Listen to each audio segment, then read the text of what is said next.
全世界公认的中国三大伟人，没有他们就没有新中国。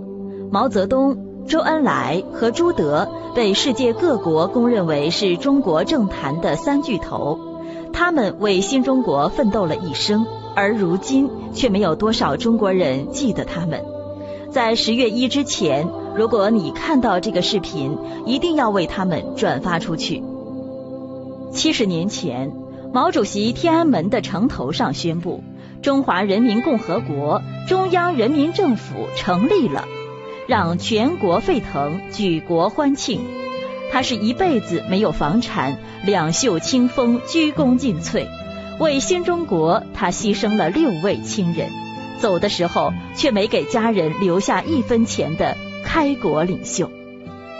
有良心的中国人，请向我们伟大开国领袖毛主席深深鞠一躬，没有他，就没有中国的今天。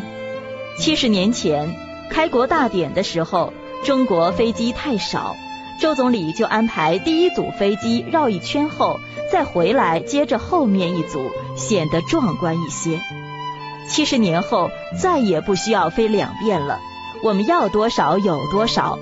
为了新中国，他鞠躬尽瘁，没有子女，去世时都没有一处房产，没有一块田地，也没有一家工厂和企业，没有其他金银财宝，骨灰也撒在了祖国的江河大地上。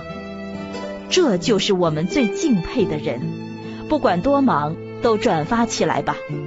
朱德是10大元帅之首，参加革命近70年，驰骋疆场，骁勇善战，为新中国立下显赫战功。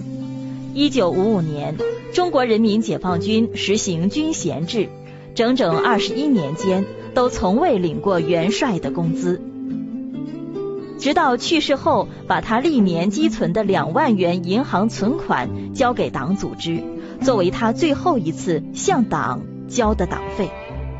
70年前是他们让全世界深深敬佩，让昔日的东亚病夫屹立于世界的东方。有良心的中国人，请向他们深深鞠一躬。2019年是新中国成立70周年，同时也是3大伟人逝世43周年。